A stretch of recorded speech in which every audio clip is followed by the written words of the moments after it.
Cricket से जुड़ी हर update के लिए हमारे all in one YouTube channel को सब्सक्राइब कीजिए और बगल के नोटिफिकेशन बेल को जरूर दबाएं। दोस्तों, अगर आप भी भारतीय टीम की शानदार जीत से खुश हैं तो इस वीडियो को दिल से लाइक एक बार जरूर करते हुए जाएं। दोस्तों, हो चुका है समाप्त भारत बनाम वेस्ट इंडीज का तीसरा और इस सीरीज का अंतिम टी20 मुकाबला। तो आइए आप सभी को बताते हैं इस तूफानी मुकाबले की पूरी हाईलाइट। सबसे पहले इस मुकाबले में एक और बार टॉस के लिए आए रोहित शर्मा और कायरन पोलार्ड। इस बार भी कायरन पोलार्ड ने तूफानी तरीके से टॉस जीता, वापस से गेंदबाजी करने का फैसला किया। भारतीय टीम में सलामी जोड़ी नहीं थी, ऋतुराज गायकवाड़ और ईशान किशन की। श्रेयस अय्यर वापसी कर रहे थे, शार्दुल ठाकुर और आवेश खान वापसी कर रहे थे। पहले बल्लेबाजी करने उतरी भारतीय टीम, ऋतुराज गायकवाड़ और ईशान किशन मैदान पर आए, लेकिन पहला ही झटका गायकवाड़ के रूप में लगा। गायकवाड़ होल्डर की घूमती हुई गेंद को नहीं पाए, ऐसे में बल्ले का किनारा लेकर गेंद गई सीधा मायार्स के हाथ में। ऐसे में पहली विकेट गायकवाड़ की ही गिरी, जो मात्र 4 रन बनाकर इस मुकाबले में 8 गेंदों का सामना करते हुए आउट हो गए। तो तीसरे नंबर पर कोहली की जगह श्रेयस अय्यर आए थे बल्लेबाजी करने के लिए।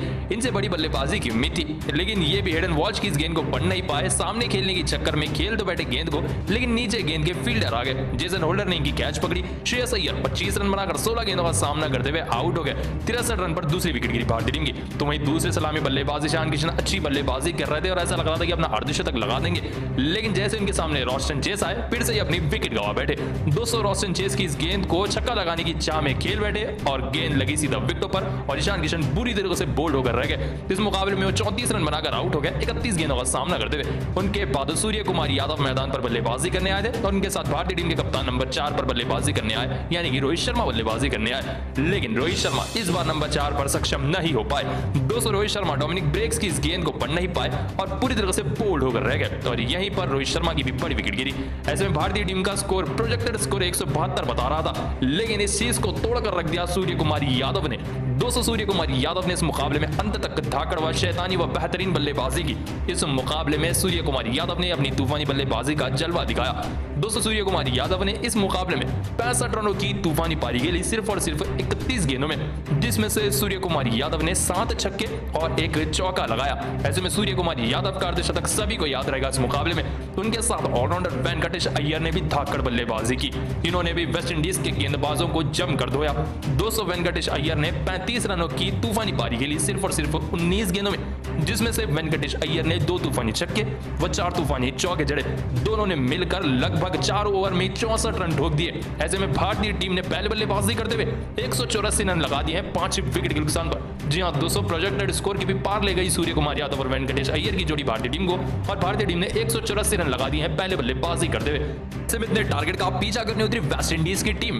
दोस्तों, दीपक चहर ने पहला झटका दिया वेस्ट इंडीज को शुरुआत में ही, जहां इनके के मायर्स बल्लेबाज दीपक चहर की इस गेंद को पढ़ नहीं पाए। गेंद बल्ले का एज लेकर विकेट कीपर के दस्तानों में गिरी, ईशान किशन के दस्तानों में गिरी। ऐसे में दीपक चहर ने पहला ब्रेक थ्रू दिलाया भारतीय टीम को। के मायर्स मात्र 6 रन बनाकर दीपक चहर की गेंद पर ईशान किशन को अपनी कैच दे बैठे और 6 रन पर पहली विकेट गिरी। ऐसे में उनके बाद शाय होप भी इस गेंद को पढ़ नहीं पाए दीपक चहर की। गेंद बल्ले का एज लेकर ईशान किशन की गोदी में जाकर गिरी। ऐसे में इस बार 8 रन बनाकर शाय होप मात्र 4 गेंदों का सामना करते हुए दीपक चहर की गेंद पर ईशान किशन को अपनी कैच देकर आउट हो गए। तो पिछले मुकाबले के स्टार बल्लेबाज रोमन पोवेल भी आउट हो गए जल्दी। तो हर्षल पटेल की स्लोअर गेंद को पढ़ नहीं पाए रोमन पोवेल। गेंद बल्ले का टॉप एज लेकर गई सीधा शार्दुल ठाकुर की गोदी में और यहीं पर भारतीय टीम को सबसे बड़ी विकेट मिली रोमन पोवेल के रूप में, जो मात्र 25 रन बनाकर 14 गेंदों का सामना करते हुए हर्षल पटेल की गेंद पर ठाकुर को अपनी कैच दे बैठे। उनके बाद निकोलस पूरन इस सीरीज के सबसे खतरनाक बल्लेबाज बल्लेबाजी करने आए और उनके साथ वेस्ट इंडीज के कप्तान कायरन पोलार्ड बल्लेबाजी करने के लिए आए। लेकिन उनके बाद वेंकटेश अय्यर ऑलराउंडर ने झटका दिया कायरन पोलार्ड को। कायरन पोलार्ड वेंकटेश अय्यर की ऑफसाइड गेंद को पढ़ नहीं पाए और गेंद गई सीधा फील्डर रवि बिश्नोई के हाथों में और यहीं पर कायरन पोलार्ड की बड़ी विकेट मिली भारतीय टीम को। कायरन पोलार्ड इस मुकाबले में 5 रन बनाकर मात्र 1 गेंद का सामना करते हुए आउट हो गए। ऐसे में उनके बाद होल्डर भी ठीक वेंकटेश अय्यर की इस गेंद पर छक्का लगाने की चाह में गेंद को खेल बैठे, लेकिन एक और बार गेंद के नीचे श्रेयस अय्यर फील्डर आ गए। इसी के साथ होल्डर भी मात्र 2 रन बनाकर वेंकटेश अय्यर की गेंद पर श्रेयस अय्यर को अपनी कैच दे बैठे और दोनों अय्यर ने मिलकर जेसन होल्डर को 2 रन पर आउट किया। ऐसे में उनके बाद इस तरीके से हर्षल पटेल ने रॉस्टन चेस को बुरी तरीके से बोल्ड कर रख दिया। वो गेंद को पढ़ नहीं पाए स्लोअर गेंद को हर्षल पटेल की और मात्र 12 रन बनाकर 7 गेंदों का सामना करते हुए रॉस्टन चेस आउट हो गए। ऐसे में उनके बाद निकोलस पूरन ने एक और बार अपनी तूफानी बल्लेबाजी का जलवा दिखाया। लगातार इस सीरीज का तीसरा अर्धशतक अर्धशतक लगाया निकोलस पूरन ने। दोस्तों इनकी फॉर्म काफी ज्यादा खतरनाक चल रही थी, ऐसे में मैच को दूर ले जा रहे थे भारतीय टीम के। तभी शार्दुल ठाकुर की इस गेंद को पढ़ नहीं पाए निकोलस पूरन। बल्ले का टॉप एज लेकर गेंद गई सीधा विकेट कीपर ईशान किशन के दस्तानों में और यहीं पर बड़ी पारी समाप्त हुई निकोलस पूरन की।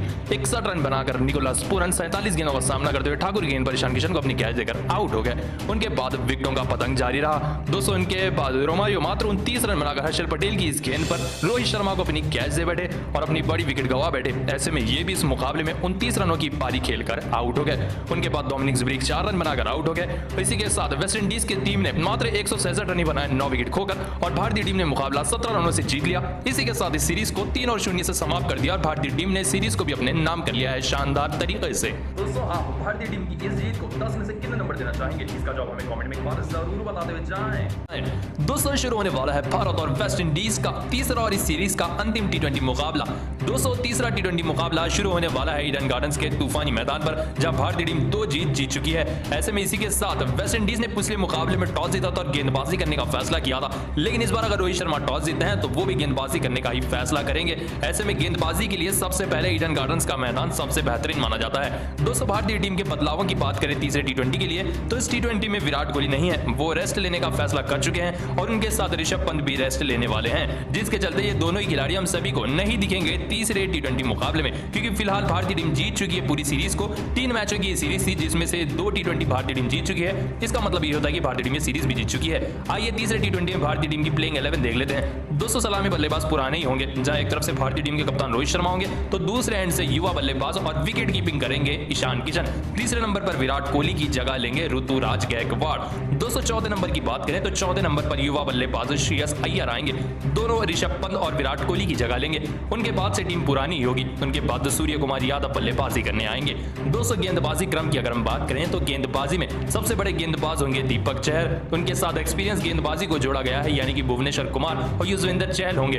दोस्तों युजवेंद्र चहल की फिरकी पिछले मुकाबले में कारगर साबित हुई थी, तो वहीं भुवनेश्वर कुमार ने 18 ओवर डालकर भारतीय टीम को तूफानी तरीके से विजय बनाया था। तो वहीं पिछले मुकाबले में आखिरी ओवर हर्षल पटेल ने शानदार डाला था। ऐसे में उनके साथ स्पिन गेंदबाजी की एक और गेंदबाज की बात करें तो आखिरी खिलाड़ी होंगे रवि बिश्नोई। ऐसे में ये होगी भारत की तूफानी प्लेइंग 11 वेस्ट इंडीज के खिलाफ तीसरे टी20 मुकाबले में। दोस्तों आप इस टीम को 10 में से कितने नंबर देना चाहेंगे? इसका जवाब हमें कमेंट में एक बार जरूर बताएं। दोस्तों 8 रनों से भारतीय टीम ने दूसरा टी20 मुकाबला जीतकर इस सीरीज को भी अपने नाम कर लिया है वेस्ट इंडीज के खिलाफ। लेकिन दोस्तों दूसरा टी20 मुकाबला भारतीय टीम के लिए आसान नहीं था, जहां ये बैठे हुए निकोलस पूरन और ये बल्लेबाजी कर रहे रोमन पोवेल ने पूरे भारत को लगभग एक छोटा हार्ट अटैक ही दे दिया था। इन दोनों की बल्लेबाजी ने मैदान पर आफत मचा कर रख दी थी। लेकिन दोस्तों क्या आपको पता है इन दोनों की बल्लेबाजी इतनी घातक नहीं हो सकती थी, लेकिन भारतीय टीम के हाथों कुछ ऐसी गलतियां हुई जिसके कारण इन बल्लेबाजों ने भारतीय टीम के गेंदबाजों की जमकर धुलाई की। दोस्तों पहली गलती की बात करें तो वो थी जब वेस्ट इंडीज चेस करने उतरी थी भारतीय टीम के 146 रन के लक्ष्य का पीछा कर रही थी वेस्ट इंडीज की टीम और निकोलस पूरन आए बल्लेबाजी करने के लिए। यहां से तमाशा सबसे बड़ा शुरू हुआ। दोस्तों ये बात है मैच के 90वें ओवर की, जब 21 रन पर निकोलस पूरन खेल रहे थे। चहल ने घूमती हुई गेंद पूरन को फेंकी, पूरन ने पूरी ताकत से इस गेंद को फ्लिक करके रख दिया। गेंद हवा में जा रही थी, जाकर गेंद गिरी सीधा रवि बिश्नोई की गोदी में। अब रवि बिश्नोई ने जैसे ही कैच पकड़ा तो डाइव मारने के चक्कर में गेंद को छोड़ बैठे, जिसे देख युजवेंद्र चहल अपना आपा खो बैठे। सभी को पता था कि ये निकोलस पूरन की कितनी बड़ी विकेट है। ऐसे में उसके बाद निकोलस पूरन के बाद जो बल्लेबाज थे वो थे रोमन पॉवेल। दोस्तों दूसरी बड़ी गलती यहां हुई भुवनेश्वर कुमार के हाथों। दोस्तों ये बात है मैच के 15 ओवर की चौथी गेंद पर जब ये पूरन गेंद खेल बैठे तो गेंद नीचे खड़े गेंदबाज की गोदी में गिरी, यानी कि भुवनेश्वर कुमार की गोदी में गिरी, लेकिन वो भी नीचे गिरकर इस कैच को छोड़ बैठे। दोस्तों 38 रन पर पोवेल अपनी जीवनदान को जी बैठे। अंत में आकर इन दोनों ही बल्लेबाजों ने अपना अपना अर्धशतक पूरा किया। ये 2 बड़ी गलतियां हुई। अगर ये 2 बड़ी गलती भारतीय टीम से नहीं होती तो निकोलस पूरन भी अपना अर्धशतक बनाने से पहले आउट हो जाते और रोमन पॉवेल भी अपना अर्धशतक बनाने से पहले ही आउट हो जाते और आखिरी गेंद तक तो ये मुकाबला सपने में भी नहीं आ सकता था। ऐसे में दोस्तों आप सभी को बता दें, वो तो जाहिर सी बात है भारतीय टीम ने मेहनत की, जिसके चलते भारतीय टीम ने 8 रनों से शानदार ये मुकाबला जीता और इस सीरीज को भी अपने नाम कर लिया। लेकिन तारीफ होगी रोमन पॉवेल की, जिन्होंने इस मुकाबले में वेस्ट इंडीज को अपने दम पर जीवित रखा और साथ ही साथ निकोलस पूरन और रोमन पॉवेल की वो शानदार शतकीय साझेदारी। दोस्तों आपको ये मुकाबला कैसा लगा? जवाब हमें कमेंट में एक बार जरूर बताते हुए जाएं। दोस्तों दोस्तों शानदार तरीके से भारतीय टीम ने जीत लिया है वेस्ट इंडीज के खिलाफ दूसरा टी20 मुकाबला।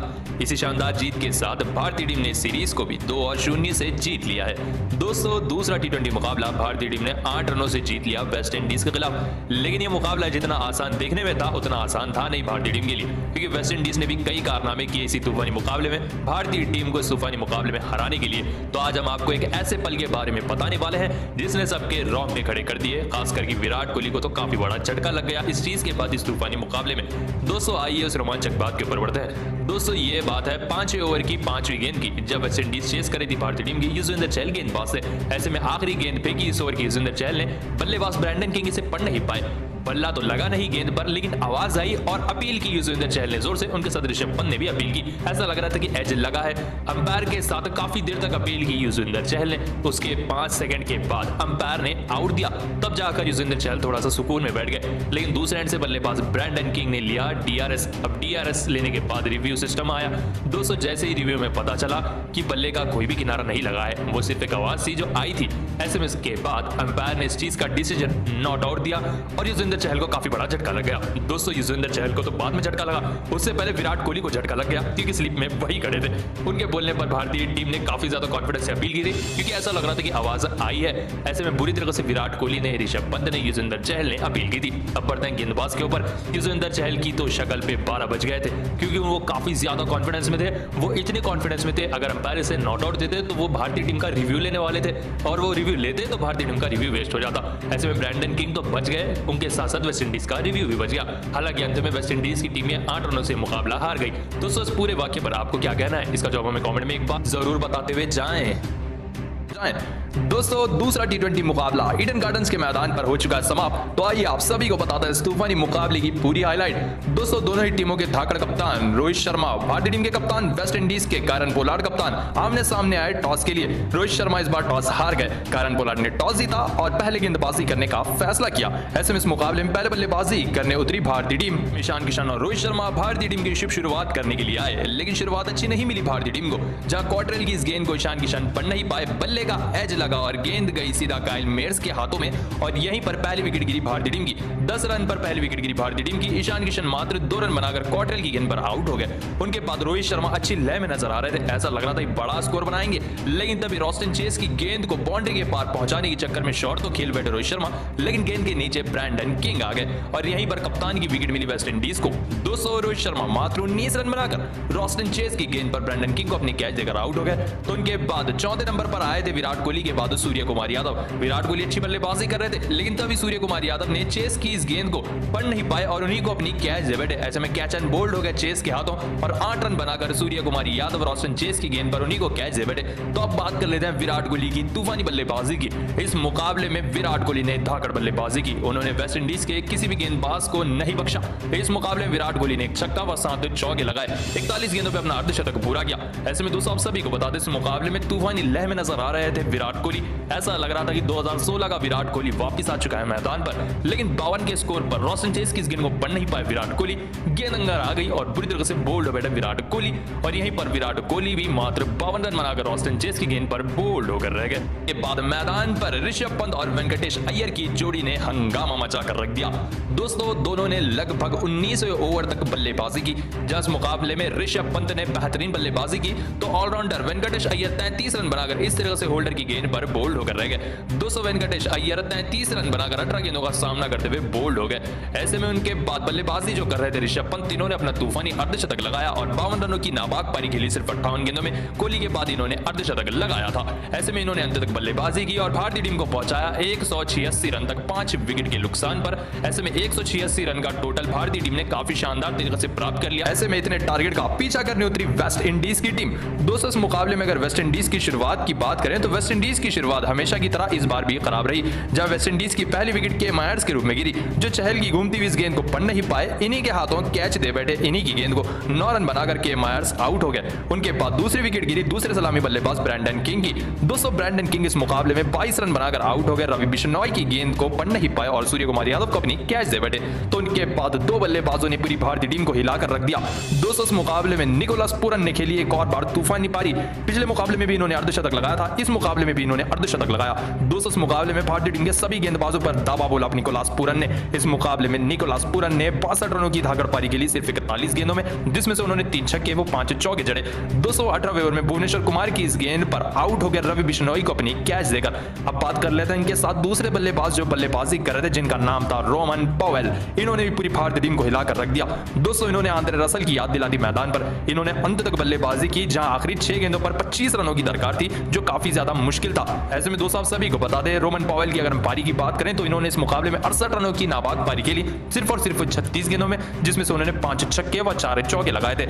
ऐसे में अंत तक वेस्ट इंडीज की टीम इतना टोटल प्राप्त नहीं कर पाई और 8 रनों से भारतीय टीम ये शानदार मुकाबला जीत गई। जी हां दोस्तों, 178 रन पर ही भारतीय टीम ने समेट लिया वेस्ट इंडीज को 3 विकेट के नुकसान पर और भारतीय टीम ने शानदार मुकाबला जीत लिया है। इसी के साथ भारतीय टीम के नाम ये T20 सीरीज भी हो चुकी है। 2-0 से भारतीय टीम ने T20 सीरीज को भी अपने नाम कर लिया है। दोस्तों आप भारतीय टीम की जीत को 10 में से कितने नंबर देना चाहेंगे, इसका जवाब हमें कमेंट में एक बार जरूर बताते हुए जाएं।